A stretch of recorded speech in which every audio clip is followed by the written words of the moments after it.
அன்பு சொந்தங்கள் அனைவருக்கும் நம்மளுடைய மகா பெரியவா அருள் ராசி பலன் சேனல் சார்பாக வணக்கம். நல்லதையே நினைங்க, நல்லதையே செய்யுங்க. உங்களுக்கும் எல்லாமே நன்மைகளாக வந்து சேருங்க. ஆன்மீகத்தின் வழி நடக்கும் அன்பு சொந்தங்கள் அனைவருக்கும் வணக்கம். எல்லாரும் எப்படிங்க இருக்கீங்க? ரொம்பவே நலமாக இருப்பீங்கன்னு சொல்லிட்டு மனசார கடவுள்கிட்டயும் பிரார்த்தனை வச்சுக்கிட்டு இந்த வீடியோ பதிவே தொடங்குறாங்க. பொதுவா நம்முடைய எல்லாருடைய எதிர்பார்ப்பு என்ன தெரியுமா? நல்ல தேக ஆரோக்கியம் இருக்கணும். வளமான வாழ்க்கை இருக்கோ இல்லையோ, பணத்துக்கு தட்டுப்பாடு இல்லாம இருக்கணும். யார்கிட்டயும் கையேந்தி வாழ்ற ஒரு வாழ்க்கை மட்டும் வேணாம் சாமி அப்படின்னு எதிர்பார்ப்போம். கஷ்டமும் வரட்டும், வேணான்லாம் சொல்லல. ஆனா கொஞ்சமாச்சும் என்ன சொல்றது, ஒரு ரெஸ்ட் குடுத்து கஷ்டம் வந்தா பரவால்ல. இந்த கடவுள் ஓயாம அடுத்து அடி மேல அடியா போட்டுக்கிட்டே இருக்காரே, ஏதாவது ஒரு மாற்றம் பிறக்குமா? இந்த நாள் எப்படி இருக்குமோ? இந்த வாரம் எப்படி இருக்குமோ? அட இந்த மாசமாவது எப்படிதான் இருக்குமோ தெரியல. இந்த 2023 தான் நம்மள வச்சு செஞ்சுச்சு. இந்த 2024வது ஒரு நல்ல காலம் பிறக்கும்னு நெனச்சோம். நம்மளும் பார்த்துட்டு இருக்கோம். இந்த வருஷமே முடிய போகுது. 8வது மாசமே வந்துருச்சு. இன்ன வரைக்கும் எதுவும் பெருசா வாழ்க்கையில முன்னேற்றமே இல்ல. ஆனா ஒரு விஷயம் சொல்றேங்க. இந்த பரீட்சை எழுதுவோம். முதல்ல மெதுவா எழுதுவோம். தெரியாத கேள்விக்கெல்லாம் பதில் யோசிச்சுக்கிட்டு இருப்போம். ஆனா இந்த பரீட்சை முடியக்கூடிய சமயத்துல பார்த்தோம்னா, கட கட கடன்னு எழுதியிருப்போம். சோ அந்த கடைசி நேரத்துல எழுதுனது கூட நமக்கு நல்ல மதிப்பெண்ண பெற்றுக் குடுத்துருக்கும். அந்த மாதிரி தாங்க. உங்க வாழ்க்கையும் இந்த வருஷ கடைசியில தான் நெறைய விஷயங்கள்ல உங்களுக்கு மாற்றத்த குடுத்து, உங்க வாழ்க்கைக்கு நல்ல முன்னேற்றத்த குடுக்க போகுது. அது என்னென்ன? திருக்கணித பஞ்சாங்கத்த வச்சு பார்க்கிறப்பவும் சரி, காலபுருஷ சக்கரத்துல சுழலக்கூடிய இந்த 12 ராசிகளுக்கும் சில மாற்றங்கள குடுக்க போகுது. பலருக்கு பலவிதமான எதிர்பார்ப்புகள் இருக்கும். முக்கியமா வேலை எப்படி இருக்குமோ? தொழில் நல்லபடியா அமையுமா? வாழ்க்கையில நம்ம ஒரு படி மேல ஏறுவோமா? அப்படின்னு தெரிஞ்சுக்கிறதுக்கு ரொம்ப ஆசைப்படுவோம். அதே மாதிரி இந்த ஆகஸ்ட் மாதத்த பொறுத்தவரைக்கும் நிறைய கிரகங்களுடைய மாற்றமும் இருக்கு. சூரிய பகவானுடைய, சுக்கிர பகவானுடைய, புதன் பகவானுடைய, செவ்வாய் பகவானுடைய இந்த 4 கிரகங்களுடைய மாற்றமும் இருக்கு. அதன் காரணமா நமக்கு எந்த மாதிரியான பலன்கள்? சிலருக்கு பார்த்தீங்கன்னாக்கா, பதவி உயர்வு, சம்பள உயர்வுலாம் கிடைக்கும். அதே சமயம் சில ராசிகளுக்கு பார்த்தீங்கன்னாக்கா, வாழ்க்கை பெருத்த போராட்டமாலாம் இருக்க போகுது. அது எந்தெந்த ராசிகளுக்கு நல்ல விதத்துல இருக்க போகுது, எந்தெந்த ராசிகளுக்கு கொஞ்சம் போராட்டமா இருக்க போகுது. தெளிவா தெரிஞ்சுக்கலாங்க. அதன் அடிப்படையில பார்க்கிறப்போ, நவ கிரகங்களுடைய அமைப்புல செவ்வாய் பகவானை ராசி அதிபதியா கொண்ட காலபுருஷ தத்துவத்துல முதல் ராசியா வலம் வரக்கூடிய மேஷ ராசி அன்பர்களே, நம்ம வாழ்க்கை எப்படிங்க இருக்கு? அதன் அடிப்படையில திருக்கணித பஞ்சாங்கத்தை வச்சு பார்க்கிறப்பவும் சரி, நவகிரகங்களுடைய சஞ்சாரத்தை வச்சு பார்க்கிறப்பவும் சரி, காலபுருஷ சக்கரத்துல 2வது ராசியாகவும் காளையை ராசிக்கு சின்னமாகவும் வைத்து கொண்டிருக்கக்கூடிய, அதாவது சுக்கிர பகவானை ராசி அதிபதியாக கொண்ட ரிஷப ராசிக்காரங்களே. சுக்கிர பகவான் ஒருத்தனுக்கு நல்ல நிலைமையில இருந்தா அவன் வாழ்க்கை எப்படி இருக்கும் தெரியுங்களா? இந்த 23ஆம் புலிகேசின்னு ஒரு படம் வந்துச்சு. அதுல சொல்லுவாங்க பாத்தீங்களா? ராஜாதி ராஜ, ராஜ கம்பீர, ராஜ மாதாண்ட அப்படின்னு சொல்லிட்டு அடுக்கடுக்கா பட்டம் கொடுத்துக்கிட்டே இருக்கலாம். அந்த அளவுக்கு ஒரு உயர்ந்த வாழ்க்கை, உயர்ந்த நிலைக்கு போயிருப்போம். ஆனா அவரு ராசிக்கு அதிபதி வச்சு ரிஷப ராசிக்காரங்களே, ஏங்க உங்களுக்கு இந்த வாழ்க்கை? ஏய் பாப்பா, என்ன கிண்டல் பண்றியா நீ? ஒழுங்கா பலன சொல்லு. நீ என்ன ஜோசியக்காரங்க மாரியா பேசுற? என்ன ஆன்மீகத்த எப்படி பேசிக்கிட்டு இருக்க நீ? அப்படின்னு சொல்றீங்களா? மன்னிச்சுக்கோங்க. உங்களுக்கும் புரியணும். சகஜமா பேசுவோமே. ரிஷபம். உண்மதான். சுக்கிர பகவானை ராசி அதிபதியா தான் வச்சிருக்கிறோம். என்ன? அந்த ஆளு என்ன விட்டுட்டு பக்கத்து வீட்ட பாக்குறாரு. இந்த தப்பா நினைச்சுக்காதீங்க. இந்த சொல்லுவாங்கல்ல, நம்ம வீட்ல நல்லா சமைச்சிருப்போம். புடிக்காது. ஹோட்டல்ல அவன் ஏனோ தானோன்னு செஞ்சிருப்போம். அத ருசிச்சு சாப்பிடுவோம். வீட்ல அன்பு, ஆரோக்கியம்னு என்னென்னமோ போடுவோம். அதெல்லாம் பெருசா நமக்கு மீன் பண்ண மாட்டாங்க, வீட்ல இருக்கிறவங்க. அதுவே ஹோட்டல்ல வாங்கி குடுத்தா, என் பையன் ஹோட்டல்ல வாங்கி குடுத்தானா அப்பா, அம்மாவும், எங்க வீட்டுக்காரர் ஹோட்டல்ல கூட்டு போய் வாங்கி குடுத்தாங்க அப்படின்னு சொல்லிட்டு நம்மளும் அப்படிலாம் ஒரு சிலதெல்லாம் இருக்கு. நம்ம ஏன் அத பத்தி பேசுவானே? சோ அந்த மாரி ஒரு நிலைமையில, இந்த சுக்கிர பகவான் நமக்கு ராசிக்கு அதிபதியா உட்கார்ந்துகிட்டு மத்த ராசிக்காரங்களுக்கு நல்லது பண்ணிட்டு இருக்காரு. கரெக்ட் தானங்க ரிஷப ராசிக்காரங்களே? அது சரி செஞ்சுருவோம். சரிங்களா? சுக்கிர பகவான நம்ம உச்சத்துல இருக்கக்கூடிய ஆள கீழ இறக்கி ஏன்பா அப்படி பண்றன்னு கேள்வி கேட்போம். சோ உங்கள பொறுத்தவரைக்கும் இந்த ஆகஸ்ட் மாதம் அப்படிங்கிறது, "எப்பா சாமி, ஒரு நாளாவது எனக்கு நல்லத பண்ணியிருக்கியா?" அப்படின்னு நான் கேள்வி கேட்கிறேங்க. பயப்படாதீங்க. "ஏப்பா சுக்கிர பகவானே, நீ எங்க இவங்களோட ஜாதகத்துல எங்க உட்கார்ந்திருக்க? இதனால இந்த மாசத்துல நீ என்ன பலன குடுக்க போற? வருஷமே முடிய போகுது. 8வது மாசம் வந்துருச்சு. என்னப்பா பண்ண போற? அப்படின்னு நான் கேட்டுட்டேங்க. அதுக்கு அவர் சொல்றாரு, ரிஷப ராசிக்கார பொறுத்தவரைக்கும் இந்த மாசத்துல அவங்க கொஞ்சம் கடினமா உழைப்பாங்க. அதுக்கு தகுந்த மாரி அவங்களுடைய விதியவே நான் மாத்தப் போறேன் அப்படின்னு சொல்றாரு. முக்கியமா வேலை தேடிட்டு இருக்கவங்களுக்கு அவங்க விரும்பிய வேலை கிடைக்க செய்ய போறாராமா. மாசத்துடைய இறுதி நாட்கள்ல கொஞ்சம் அந்த ஆள வாய மட்டும் கொஞ்சம் கட்டுப்படுத்த சொல்லுங்கன்னு சொல்றாரு. பேச்ச கட்டுப்படுத்த வேண்டும் அப்படின்னு சொல்றாரு. இல்ல அப்படின்னா, அவனுக்கு குடுத்த நான் வேலைய காலி பண்ணிடுவேன். அவன் வாய அடக்கிட்டு இருந்தாங்க அப்படின்னா, உயர் அதிகாரிங்கிட்ட ஒத்துழைப்பை ஏற்படுத்தி, நான் பதவி உயர்வும், சம்பள உயர்வும் வாங்கி குடுப்பேன். அப்படி இல்லன்னா, அவங்களுடைய வாயால உயர் அதிகாரிங்கிட்ட கருத்து வேறுபாடு ஏற்பட்டு, வேலைக்கு பாதிப்பு வருங்க. கொஞ்சம் பார்த்து சூதானமா இருக்க சொல்றேன். சுக்கிர பகவான பொறுத்தவரைக்கும் ஒரு நல்ல மாற்றத்த கொடுக்கவும் போறாரு. கொஞ்சம் கவனமாவும் இருக்க சொல்றாரு. அதெல்லாம் இன்னும் என்னன்னு தெளிவா பார்க்கலாம். நம்மளுடைய எதிர்பார்ப்பு என்ன? உடனே சொல்லு பாப்பா, இந்த மாசம் எப்படி இருக்க போது? கொஞ்சமா சொல்லு பார்க்கலாம்.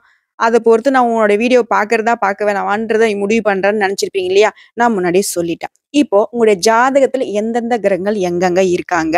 அவங்க யார் கூட கூட்டணியில உட்காந்துட்டு பேசிக்கிட்டு இருக்காங்க? அவங்க கூட கூட்டணியில இருந்து பேசுறதுனால உங்களுக்கான பலன்கள் என்ன? அப்படிங்கிறத விரிவா பார்க்கலாங்க. ரிஷபம். உங்களுடைய குணம் என்ன? ரொம்ப நல்லவங்க. உண்டு, வேலை உண்டுன்னு இருப்பீங்க. ஆனா, உங்கள பார்த்து தான் சுயநலவாதி. இவனால யாருக்குன்னா பிரயோஜனம் இருக்கா? பெரிய இவன் மாரி போறான். எப்படிங்க? பெரிய இவன் மாரி நடந்துக்கிறான். எத்தனையோ ஏச்சுக்கள், பேச்சுக்கள், அவமானங்களுக்கு ஆளாகி, "டேய் உன்ன காலி பண்ணிடுவேன்டா. உன்ன தீர்த்து கட்டிடுவேன்டா. டேய் நீலாம் என்கிட்ட பேசவே கூடாது." அப்படிலாம் பேச தோணுது. பட் இருந்தாலும் என்ன பண்ண? ஒரு சிலர்கிட்ட பேச முடியாம, ஒரு சிலர்கிட்ட மென்னு முழுங்கி, கொஞ்சம் பேசி, கொஞ்சம் மறைச்சு, ஒரு சிலர்கிட்ட கை கட்டி உம்முன்னே இருக்கக்கூடிய ஒரு நிலைமையில, என்னோட கடவுள் இந்த வச்சுட்டாரே அப்படிலாம் ஆதங்கப்பட்டு வாழ்க்கையை வாழ்ந்து கொண்டிருக்கக்கூடிய ரிஷப ராசிக்காரங்களே. உங்களுடைய ஆதங்கத்துக்கு ஒரு வெளிச்சம் வந்திருக்கு. உங்களுடைய கஷ்டத்துக்கு ஒரு கதவு தொறந்திருக்கு. உங்களுடைய கண்ணீருக்கு ஒரு மாற்றம் பிறந்திருக்கு. இந்த ஆகஸ்ட் மாதம் அப்படிங்கிறது உங்களுக்கு அதிர்ஷ்டத்தை கொண்டு வந்திருக்கு. வாய்ப்புகள் வரவா வந்திருக்கு. பயன்படுத்திக்கோங்க ரிஷப ராசிக்காரங்கள். முக்கியமா ஆகஸ்ட் 31ஆம் தேதி முடியறதுக்குள்ள உங்க வாழ்க்கையில 5 பிரச்சனைகளுக்கு ஒரு தீர்வு வந்திருக்குங்க. அது என்னென்ன அப்படிங்கிறத பார்க்கலாங்களா? அந்த பலன்களுக்கு காரணகர்த்தாவா இருக்கக்கூடிய கிரக நிலைகளுடைய அமைப்பு உங்க ஜாதகத்துல எப்படி இருக்கு? கார்த்திகை நட்சத்திரத்துல 2ஆம் பாதம், 3ஆம் பாதம், 4ஆம் பாதம் மற்றும் ரோகிணி நட்சத்திரம், அதைத் தொடர்ந்து மிருகசீரிஷத்துல இருக்கக்கூடிய 1ஆம் பாதம், 2ஆம் பாதம். இந்த நட்சத்திரங்களுடைய ஆட்சி தான் ரிஷப ராசி. உங்க ராசியில செவ்வாய் பகவானும், குரு பகவானும் அமர்ந்திருக்காங்க கூட்டணியில. அடுத்தது தன, வாக்கு, குடும்பஸ்தானத்துல மனோகாரகன்னு சொல்லக்கூடிய நல்லது கெட்டத செய்யலாம் செய்ய வேணான்னு ஒரு மாதிரி மனச புடிச்சு வாட்டக்கூடிய சந்திர பகவான். அடுத்தது தைரிய வீரிய ஸ்தானத்துல சூரிய பகவானும், புதன் பகவான் வக்ரகதியிலும், உங்களுடைய ராசிக்கு அதிபதியான சுக்கிர பகவானும், இவங்க 3 பேரும் கூட்டணியில அமர்ந்து பேசிக்கிட்டு இருக்காங்க. அடுத்த பஞ்சம ஸ்தானத்துல கேது பகவானும், தொழில் ஸ்தானத்துல சனி பகவான் வக்ரகதியிலும் இருக்காரு. இவரை தொடர்ந்து லாபஸ்தானத்துல ராகு பகவானும் அமர்ந்திருக்காங்க. இந்த ஜாதகத்துல இந்த கிரகங்களுடைய அமைப்பு இப்படி இருக்கு. சரி, அது ஒரு புறம் இருக்கட்டும். இந்த மாசத்துல கிரகங்களுடைய மாற்றம்னு பார்த்தோம்னாக்க 1ஆம் தேதியே சுக்கிர பகவான் தைரிய வீரிய ஸ்தானத்திலிருந்து சுகஸ்தானத்துக்கு மாறிட்டாரு. அடுத்த வரக்கூடிய 16/8/2024 அன்னைக்கு தைரிய வீரிய ஸ்தானத்திலிருந்து சூரிய பகவான் சுகஸ்தானத்துக்கு மாற போறாரு. இவரை தொடர்ந்து 26ஆம் தேதி 2 கிரகங்களுடைய மாற்றம் இருக்கு. அதாவது சுக்கிர பகவான் சுகஸ்தானத்திலிருந்து பஞ்சமஸ்தானத்துக்கும், செவ்வாய் பகவான் தன, வாக்கு, குடும்பஸ்தானத்துக்கும் மாற போறாங்க. அடுத்ததா மாசத்துடைய இறுதி நாளான 31/8/2024 அன்னைக்கு புதன் பகவான் தைரிய வீரிய ஸ்தானத்துல இருந்து சுகஸ்தானத்துக்கு மாறாருங்க. அது உங்க ஜாதகத்துல நவகிரகங்களுடைய அமைப்பு எப்படி இருக்கு? இந்த மாசத்துடைய கிரகங்களுடைய மாற்றத்தை பொறுத்தும் பலன்கள்னு கேட்டீங்கன்னா, வெள்ளந்தி மனசு கொண்ட வெளுத்ததெல்லாம் பாலு, மின்றதெல்லாம் பொண்ணு. நல்லவனையும் நல்லவனாவும், கெட்டவனையும் நல்லவனாவும் நினைச்சுக்கிட்டு வாழ்க்கையில நிறைய கஷ்டங்களையும், துன்பங்களையும் சந்திச்சு கொண்டிருக்கக்கூடிய ரிஷப ராசிக்காரங்க ஒரே வரியில சொல்றேங்க. இந்த மாசத்த பொறுத்தவரைக்கும் உங்களுடைய ராசிநாதன் இருக்கல இந்த சுக்கிர பகவான் அவர் பல நல்ல பலன்களை தரப்போறார். என்ன? பிரிந்து சென்ற உறவுகளை எல்லாமே மீண்டும் சேர வைக்கிறாரு. நான் சொன்னலையே 5 பிரச்சனை தீர்வுக்கு வர போகுதுன்னு. அதுல முதல்ல எதிர்பார்த்த பணம் கைக்கு வந்து சேரும். இது 2வது. முக்கியமா சுப நிகழ்ச்சிகள்லாம் நடக்காம இருந்துச்சு இல்லையா? அது சுப நிகழ்ச்சிகள் நடக்கும். விருந்துல கலந்துப்பீங்க. கேளிக்கை நிகழ்ச்சிகள்லாம் கலந்துக்கிட்டு மனசுக்கு வந்து மகிழ்ச்சி ஏற்பட போகுது. உங்களுடைய சாதுரியமான பேச்சுனால வெற்றி கிடைக்க போகுது. தோல்விய சந்திச்சுக்கிட்டு இருந்தீங்களா? அந்த 4வது விஷயம் நடக்க போகுது. அடுத்ததா முக்கியமான ஒரு விஷயம் 5வது விஷயம் என்னன்னா, தேக ஆரோக்கியம். அதாவது உடல் ஆரோக்கியம் அப்படின்றது ரொம்ப வந்து கஷ்டத்த குடுத்துட்டு இருந்துச்சு இல்லையா? அந்த கஷ்டங்கள் விலகி உடல் ஆரோக்கியம் மேம்பட போகுதுங்க. ஸோ அந்த 5 விஷயத்த தீர்வா வச்சுக்கிட்டு பலன்கள்னு பார்த்தோம்னா, பண விஷயத்த பொறுத்தவரைக்கும் ரொம்பவே சிக்கல்கள சந்திச்சுட்டு இருந்தீங்க இல்லையா? ஸோ அதற்கு ஒரு தீர்வு வரப்போகுது. சூரிய பகவான பொறுத்தவரைக்கும், அதாவது உங்களுடைய சுகாதிபதி சூரியனுடைய சஞ்சாரம் அப்படிங்கிறது உங்க ராசியில 6ஆம் இடத்த பார்க்கறதுனால, திடீர்னு உடல் ஆரோக்கியம் பாதிக்கப்படுறதுக்கு வாய்ப்பு இருக்கு. எல்லாருக்குலாம் இது நடக்கும்னு சொல்லலைங்க. ஒரு சிலருக்கு நடக்க வாய்ப்பு இருக்கு. இதனால சின்னதா வந்துட்டு நீங்க ஏதாவது உடல்ல வந்துட்டு உபாதைகள உணர்றீங்க அப்படின்னாக்கா, உடனடியா மருத்துவர்கிட்ட போயிட்டு ஆலோசனை பெற்று சிகிச்சை எடுத்துக்கோங்க. அதுதான் நமக்கு உடனடியான ஒரு தீர்வா இருக்கும். அடுத்தது சொந்தமா தொழில் செய்யக்கூடிய ரிஷப ராசிகங்க. தொழில்ல, வியாபாரத்துல உங்களுக்கு இத்தனை நாட்களாக முட்டுக்கட்டைகள் இருந்துச்சு இல்லையா? அதெல்லாம் நீங்க போகுதுங்க. வியாபாரம் தொடர்பான பயணங்கள் செல்ல நேரலாம். அதுவும் வந்து உங்களுக்கு சாதகமா இருக்கும். பண வரத்து அப்படிங்கிறது திருப்திய கொடுக்கும். இதைத் தொடர்ந்து உத்தியோக பணிகள்ல இருக்கக்கூடிய அன்பர்கள பொறுத்தவரைக்கும் கடினமா உழைக்க வேண்டி இருக்குங்க. அந்த உழைப்புக்கு ஏத்த பலன் கண்டிப்பா உண்டு. நல்ல பலன்கள் கிடைக்கப் பெறுவீங்க. அடுத்ததா உத்தியோகம் தொடர்பான இடமாற்றம் ஏற்படலாம். அடுத்ததா குடும்பத்த பொறுத்தவரைக்கும், குடும்பத்துல வீண் வாக்குவாதங்கள்ல ஈடுபடாமல் இருந்தீங்க அப்படின்னாக்கா ரொம்பவே நல்லது. உங்களுக்கும் நல்லது, குடும்பத்துக்கும் நல்லது. ஏன்னா ரிஷப ராசிய பொறுத்தவரைக்கும் சண்டை போட ஆரம்பிச்சீங்கன்னாக்கா, உங்கள மாதிரி ஒரு சண்டைக்காரங்கள பார்க்கவே முடியாது. அதனால தான் சொல்றேன். அடுத்தது கணவன் மனைவிக்கிடையே ஒருத்தருக்கு ஒருத்தர் விட்டு கொடுத்து செல்வது ரொம்ப நல்லதுங்க. மேலும் குழந்தைகளுடைய முன்னேற்றத்துல அக்கறை காட்டுவீங்க. அடுத்ததா பெண்கள பொறுத்தவரைக்கும் ரிஷப ராசி பெண்களே, உங்களுடைய சாதுரியமான பேச்சுக்கள் மூலமா காரிய வெற்றி உண்டாகும். பிரிந்து சென்றவள் கூட உங்கள வந்து தேடி வரக்கூடிய ஒரு அமைப்பு இருக்கு. அடுத்ததா கலைத்துறையில இருக்கக்கூடிய அன்பர்கள பொறுத்தவரைக்கும் ரொம்பவே பக்குவமா பேசி நடந்துக்கோங்க. நட்பு வட்டாரத்திலயும் சரி, உறவுக்காரங்கிட்டயும் சரி. அதுதான் உங்களுக்கு நல்லதும் கூட. அடுத்ததா எந்த காரியத்தை எடுத்தாலும் சரிங்க, அதுக்கு வந்து சாதகமான பலன்கள் பெற வந்து வாக்குவாதங்களை தவிர்ப்பது ரொம்பவே நல்லது. ஒரு விஷயத்த எடுக்குறீங்க. அது வந்து எனக்கு நல்ல முடிவு கொடுக்கணும்னு நினைச்சீங்கன்னாக்க, வீண் வாக்குவாதம் வேணாம். உங்களுக்கு ஆப்போசிட்ல வந்து யாரோ ஏதோ ஒண்ணு பேசிட்டு போறாங்க. அமைதியா இருந்தீங்கனாலும் போதும், நீங்க எதிர்பார்த்த ஒரு நல்ல பலன் கிடைக்கும். அடுத்த ரிஷபராசி அன்பர்கள பொறுத்தவரைக்கும் பயணங்களின் போது ரொம்ப கவனமா இருங்க. வண்டி வாகனத்துல போறப்போ வந்து நிதானத்த கடைபிடிங்க. அடுத்ததான் அரசியல்ல இருக்கக்கூடிய ரிஷபராசி அன்பர்கள பொறுத்தவரைக்கும் வெற்றி பெற கொஞ்சம் கூடுதலா உழைக்க வேண்டியிருக்குங்க. இன்னும் சிறப்பா சொல்லனாக்கா, மேலிடத்துக்கு திருப்தியை தரக்கூடிய விதத்துல உங்களுடைய செயல்பாடுகள் இருக்குங்க. அடுத்ததா உடல் ஆரோக்கியத்த பொறுத்தவரைக்கும் இந்த காலகட்டத்துல மேம்படுங்க. ரிஷப ராசிகள பொறுத்தவரைக்கும் கடந்த சில நாட்களாகவே இல்ல கடந்த சில காலங்களாவே ரொம்ப உடல் ஆரோக்கியத்துல பாதிக்கப்பட்டிருப்பீங்க. அந்த நிலை மாறுங்க. மேலும் மத்தவங்க கிட்ட பேசுறப்போ கொஞ்சம் நிதானத்த மட்டும் கடைபிடிச்சுக்கோங்க. அதுதான் வந்து உங்களுக்கு பிளஸ்ஸும் கூட. அடுத்தா ரிஷப ராசியில முக்கியமா கடன் பிரச்சனைல மாட்டிக்கிட்டு தவிச்சுக்கிட்டு இருந்தீங்க இல்லையா? அந்த கடன் பிரச்சனைகள்லாம் தீரக்கூடிய காலகட்டங்க. அடுத்ததா மாணவர்கள பொறுத்தவரைக்கும் மத்தவங்கள திருப்திப்படுத்தணும் அப்படிங்கிற மாதிரி தான் உங்களுடைய செயல்பாடுகள் இருக்கும். அது உங்களுக்கு சாதகமான பலன்கள தான் கொடுக்கும். முக்கியமா கல்வியில ஆர்வம் அதிகரிக்கக்கூடிய ஒரு காலகட்டங்க. இப்போ வரைக்கும் பார்த்தது பொது பலன்கள். இப்போ நான் நட்சத்திர பலன்கள பத்தி பேசணும் அப்படின்னாக்கா, உங்களுக்கு கூடுதல் விவரங்களா இருக்கும். அந்த வகையில கார்த்திகை நட்சத்திரம் 2ஆம் பாதம், 3ஆம் பாதம், 4ஆம் பாதம் உங்கள பொறுத்தவரைக்கும் இந்த மாசம் அப்படிங்கிறது மத்தவங்க கிட்ட நீங்க வாக்குவாதம் செய்யாம இருக்கிறது ரொம்பவே நல்லது. அப்படி நீங்க வாக்குவாதம் பண்ணிட்டீங்க அப்படின்னாக்கா, அந்த வாக்குவாதம் அப்படிங்கிறது பகையை ஏற்படுத்தலாங்க. அந்த பகை அப்படிங்கிறது பல காலத்துக்கு தொடர்ந்துச்சு அப்படின்னாக்கா, உங்க வாழ்க்கையில நெறைய இன்னல்கள கொண்டு வந்து சேர்க்கும். கொஞ்சம் பார்த்து உஷாரா இருந்துக்கோங்க.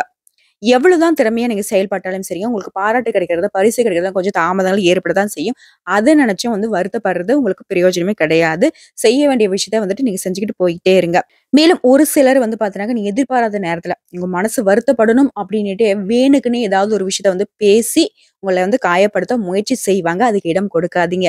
என்ன செய்யணும்? அவங்க பேசுறத காதுலயே வாங்கக்கூடாது. "நீ சொல்றதுனால நான் அப்படி ஆகிட போறதில்ல" அப்படின்னு தூக்கி போட்டீங்கன்னு வச்சுக்கோங்களேன், அவங்க பேசுறவங்களுக்கே அது மூக்குடைப்பா இருக்கும். அதுல கொஞ்சம் கவனமா இருங்க.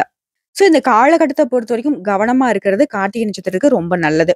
அடுத்த ரோகிணி நட்சத்திரக்காரங்கள உங்கள பொறுத்தவரைக்கும் சொந்தமா தொழில் செய்யக்கூடிய ரோகிணி நட்சத்திரத்துக்கு வியாபாரம் தொடர்பான முக்கிய முடிவுகள் எடுக்கிறத வந்து சிறந்த ஆலோசகர்கிட்ட, அதாவது முக்கியமா பெரியவங்க கிட்ட யோசனை கேட்டு முடிவெடுக்கிறது நல்லது. அடுத்த உத்தியோக பணிகள்ல இருக்கக்கூடிய அன்பர்கள பொறுத்தவரைக்கும் மேல் அதிகாரிங்கிட்ட, சக ஊழியர்கிட்ட கருத்து வேறுபாடு ஏற்படலாம். ஸோ இதனால என்ன செய்யணும்? எப்பவும் போல தான். சகஜமா பேசி, அவங்கள சமாளிச்சு வாழ்க்கைய நடத்திக்கோங்க. அதுதான் நல்லதும் கூட. முக்கியமா உங்க மனசுல இருக்கக்கூடிய கருத்துக்கள வெளிப்படுத்தாதீங்க. யார பத்தியும் எந்த ஒரு விஷயத்தையும் பேசாதீங்க. மத்தவங்களும் கிட்ட பேசினாலும் சரி, நீங்க தலைய கூட ஆட்டக்கூடாது. புரியுதுங்களா? அவங்க பேசிட்டு அதெல்லாம் நீங்க சொன்னீங்க அப்படின்ட்டு ஸ்கிரிப்டே மாத்திருவாங்க. அடுத்ததான் மிருகசீரிஷம் நட்சத்திரத்துல இருக்கக்கூடிய 1ஆம் பாதம், 2ஆம் பாதம் உங்கள பொறுத்தவரைக்கும் இந்த மாசத்துல கருத்து மோதல்கள் உண்டாகலாம் மத்தவங்க கிட்ட. கணவன் மனைவிக்கிட்டேயும் இருந்து வந்த அந்த ஒற்றுமையின்மை, அதாவது சண்டை சச்சரவுலாம் இருந்துச்சுல்ல, அது வந்து நீங்குங்க. குடும்பத்த பொறுத்தவரைக்கும் நல்லா இருக்கு. முக்கியமா பிள்ளைகளுடைய தேவைகள் எல்லாமே இந்த மாசத்துல பூர்த்தி செய்து சந்தோஷப்பட போறீங்க. அவங்களுடைய நலனுக்காக தான் பாடுபடவும் போறீங்க. ஸோ மிருகசீரிஷ நட்சத்திரத்த பொறுத்தவரைக்கும் எந்த ஒரு பாதிப்பும் இல்ல. ரொம்பவே அற்புதமான காலகட்டம். இத பயன்படுத்திக்கோங்க. உங்கள பொறுத்தவரைக்கும் பரிகாரம் அப்படின்னு கேட்டீங்கன்னாக்கா, வெள்ளிக்கிழமைகள்ல ஆதி பராசக்தியை வணங்கி வர எல்லா நன்மைகளும் உண்டாகுங்க. மனசுக்கு முக்கியமா நிம்மதி கிடைக்குங்க. உங்கள பொறுத்தவரைக்கும் அதிர்ஷ்டமான கிழமைகள்னு கேட்டீங்கன்னாக்கா, திங்கட்கிழமை, வெள்ளிக்கிழமை வந்துட்டு பயன்படுத்திக்கோங்க. உங்களுக்கு சந்திராஷ்டமம் அப்படின்னு கேட்டீங்கன்னாக்கா, வரக்கூடிய 15ஆம் தேதி, 16, 17 இந்த நாட்கள்ல எங்கும் கவனம், எதிலும் கவனம். அதிர்ஷ்டமான தினங்கள்னு கேட்டீங்கன்னாக்கா, 8ஆம் தேதி, 9ஆம் தேதி, 10ஆம் தேதி இந்த நாட்கள்ல உங்களுக்கு அதிர்ஷ்டமான தினங்களா இருக்கிறதுனால, சுப நிகழ்ச்சிகள செய்ய பயன்படுத்திக்கோங்க. ஆக மொத்தத்துல இந்த ஆகஸ்ட் மாதம் அப்படிங்கிறது ரிஷப ராசிக்கு பல விதங்கள்ல அதிர்ஷ்டத்தை கொண்டு வந்திருக்குங்க. சில விஷயங்கள்ல மட்டும் நீங்க கவனமா இருந்தீங்க அப்படின்னாக்கா, உங்க மனசு போலவே எல்லாமே நல்லதாவே நடக்குங்க. சுத்தியும் இருக்கக்கூடிய இன்னல்கள் விலகி, இன்பமான வாழ்க்கைய பெற, ஒவ்வொரு நாளும் அப்பன் ஈசனுடைய வழிபாடும், ஆதி பராசக்தியுடைய வழிபாடும் உங்களுக்கு பலம் சேர்க்கும், வளம் சேர்க்கும். வாழ்க வளமுடன். நம்முடைய வீடியோ பதிவு உங்களுக்கு பிடிச்சிருந்தாக்கா, வீடியோக்கு லைக் பண்ணுங்க. நம்ம சேனல சப்ஸ்கிரைப் பண்ணுங்க. மேலும் பிடிச்சது அப்படின்னா ஃப்ரெண்ட்ஸ் அண்ட் ஃபேமிலிக்கு ஷேர் பண்ணுங்க. நம்முடைய வீடியோ சம்மந்தப்பட்ட ஏதாவது சந்தேகங்கள் இருந்தாலும் சரி, இல்ல ஆன்மீகம் சம்மந்தப்பட்ட ஏதாவது கேள்விகள் இருந்தாலும் சரிங்க, கமெண்ட் பாக்ஸ்ல பதிவிடுங்க. உடனடியாக பதில் தெரிவிக்கப்படும். இதை தாண்டி வேற ஏதாவது நம்ம டீப்பா பேசணும்னு நினைச்சீங்கன்னா, கூடிய விரைவில் வந்துட்டு மெயில் ஐடியும் பிளஸ் வாட்ஸ்அப் நம்பரும் கொடுக்குறோம். அதுல வந்துட்டு பேசிக்கலாங்க. எல்லா விதங்கள்லயும் ரிஷப ராசிக்கு நன்மைகள் உண்டாக அந்த ஆதி பராசக்தியுடைய துணையை நாடுங்க. நல்லதே நடக்கட்டும். ஓம் நமக் சிவாய. நம்மளுடைய வீடியோ பதிவு உங்களுக்கு பிடிச்சதுனாக்க வீடியோக்கு ஒரு லைக் பண்ணுங்க. மறக்காம நம்மளுடைய மகா பெரியவா அருள் ராசி பலன் சேனலை சப்ஸ்கிரைப் பண்ணி பக்கத்துல இருக்க பெல் ஐக்கனை கிளிக் பண்ணி வச்சுக்கோங்க. அப்பதான் நம்ம போடக்கூடிய ஆன்மீக தகவல்கள் உடனடியாக உங்களை வந்து சேருங்க. இதை தாண்டி ஏதாவது சந்தேகங்கள் இருக்கு, இல்ல ஆன்மீக தகவல்கள் தேவைப்படுச்சுன்னா கமெண்ட் பாக்ஸ்ல பதிவிடுங்க. உடனடியாக பதில் தெரிவிக்கப்படும். வாழ்க வளமுடன். இன்றும் என்றும் பொன்னாளாக அமையட்டும்.